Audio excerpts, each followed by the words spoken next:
இலக்கை நோக்கி டுவர்ட் த கோல் இந்த நிகழ்ச்சிக்கு உங்களை அன்புடன் வரவேற்கிறோம். Praise the Lord. ஆண்டவராகிய இயேசு கிறிஸ்துவின் இனிய நாமத்தில் இந்த நல்ல நாளிலே உங்களை எல்லாருக்கும் அன்பின் வாழ்த்துக்கள். யோசுவா 1 அதிகாரம் 9 உன் தேவனாகிய கர்த்தர் உன்னோடே இருக்கிறார். இந்த வார்த்தையை கேட்கும் போதே நமக்கு ரொம்ப சந்தோஷமா இருக்கு. ஏன்னா கர்த்தர் நம்ம கூட இருக்கிறார். தேவனுடைய பிள்ளைகளை இன்னைக்கு நிறைய பேர் நினைக்கிறாங்க, கர்த்தர் என் கூட இருக்கிறதுனால எனக்கு ஆசீர்வாதம், ஆண்டவர் என் கூட இருந்து என்னை வழிநடத்தி என்னை பாதுகாப்பார், அவர் என்னோடு கூட இருந்து அநேக அதிசயமான காரியங்களை செய்வார்.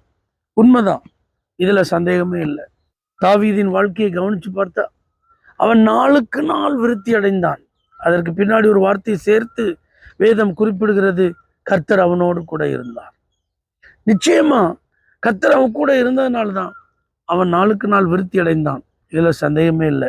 ஆனா கர்த்தர் ஏன் ஒரு நபரோடு கூட இருக்கிறாருன்னா, இந்த மாதிரி ஒரு ஆசீர்வாதத்தை மாத்திரம் கொடுப்பதற்கல்ல, சில உயர்வுகளை மாத்திரம் கொடுப்பதற்கல்ல, சில வெற்றிகளை மாத்திரம் கொடுப்பதற்கல்ல, சில மேன்மையான ஸ்தானங்களில மாத்திரம் நிறுத்தி அழகு பார்ப்பதற்கு அல்ல, அவர்கள் கடந்து போக வேண்டிய பாதைகள் அப்படின்னு சொல்லி சில பாதைகளை அவர் நியமித்திருக்கிறார். இப்போ நீங்கள் நல்லா கவனிச்சு பாருங்க, தாவீதை சவுல் விரட்டுவான். அவன் விருத்தி அடைகிறது ஒரு பக்கம் இருந்தாலும் சவுல் விரட்டும் போது அவன் தனிமையை உணரக்கூடாது. சவுல் அவனை விடாம துரத்தும் போது மலைகள், குகைகள், காடுகள், வனாந்தரங்கள் இதிலெல்லாம் அலைந்து திரிய வேண்டிய ஒரு சூழ்நிலை. ஆனா தாவீது அதை ஃபீல் பண்ணி நான் தனியா இருக்கிறேன்னு நினைச்சிடக்கூடாது. அது மாத்திரமல்ல, வெறுங்காலோடு நடந்து போக வேண்டியது இருக்கு, முகத்தை மூடிட்டு அழுது கொண்டு போக வேண்டியது இருக்கு. சொந்த மகனே தகப்பனுக்கு துரோகம் செய்யக்கூடிய ஒரு சூழல் உண்டாகிறது, குடும்பத்துல பயங்கரங்கள் உண்டாகிறது. இப்படிப்பட்ட காலகட்டங்களில் எல்லாம் அவன் துவங்கி விடக்கூடாது, பயந்து விடக்கூடாது, சோர்ந்து விடக்கூடாது. அதுக்குதான் கர்த்தர் கூட இருக்கிறார். யோசேப்போடு கூட கர்த்தர் இருந்தார், அவன் காரிய சித்தி உள்ளவன் ஆனான் அப்படின்னு பார்க்கும்போது, அந்த வார்த்தையை வாசிக்கும் போது மனசுக்கு ரொம்ப சந்தோஷமா இருக்கும். ஆனா இரும்பு விலங்கு அவன் பிராணனை ஒடுக்கும். அப்போ ஐயோ நான் இப்படி தனியா ஒடுக்கப்படுறேன்னு அவன் வருத்தப்படக்கூடாது. கர்த்தருடைய வசனம் அவனை புடமிடும்.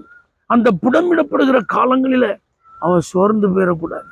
அப்ப இப்படிப்பட்ட சூழ்நிலைகளில் எல்லாம் தேவனுடைய மனிதர்கள் கர்த்தர் தங்களோடு கூட இருக்கிறத அவங்க அனுபவித்தாதான் தொடர்ந்து ஓட முடியும். மோசையோடு கூட இருந்தது போல உன் கூட நான் இருப்பேன். ஏன் சொல்றாரு? மோசைக்கு இருந்த கனம் உனக்கும் கிடைக்கும். அதனாலயா நீனும் ஒரு பெரிய தலைவன் அப்படிங்கிற பேர் பிரஸ்தாபத்துக்காகவா? இல்லை, 31 ராஜாக்கள் அவன் சங்கரிக்கணும். அந்த 7 அரக்க ஜாதிகளை துரத்தி இந்த முழு இஸ்ரவேல் தேசத்திற்கும் அந்த கானானை பங்கிடணும். இது ஒரு சவாலான பணி. அப்ப இதுலலாம் கர்த்தர் அவன் கூட இருக்கிறத உணர்ந்தா மட்டும்தான் துணிந்து செயல்படும். அதனால தேவ பிள்ளைகளே, நீங்க நிறைய பேர் நினைக்கிறீங்க, நான் வருத்தப்படுறேன், பாதிக்கப்பட்டிருக்கேன், வியாதியா இருக்கிறேன், தோல்வி அடைஞ்சிட்டேன், துரத்தப்படுறேன், நிந்திக்கப்படுறேன், அவமானப்படுத்தப்படுறேன், என்னுடைய வாழ்க்கையில் எல்லாமே எனக்கு எதிராக இருக்கு, நான் நினைச்ச மாதிரியே இல்லை, இதெல்லாம் என்னை அமிழ்த்துகிறது, இதெல்லாம் என்னை மேற்கொள்ளுகிறது, இதெல்லாம் என்னால் சமாளிக்க முடியல, இதெல்லாம் என்னால் தாங்க முடியல. நீங்க இப்படிப்பட்ட காலகட்டங்களில கர்த்தர் உங்களோடு கூட இருக்கிறார் என்பதை உணர்வதற்கு தான் இந்த வாக்கு தத்தத்தை தந்திருக்கிறார்.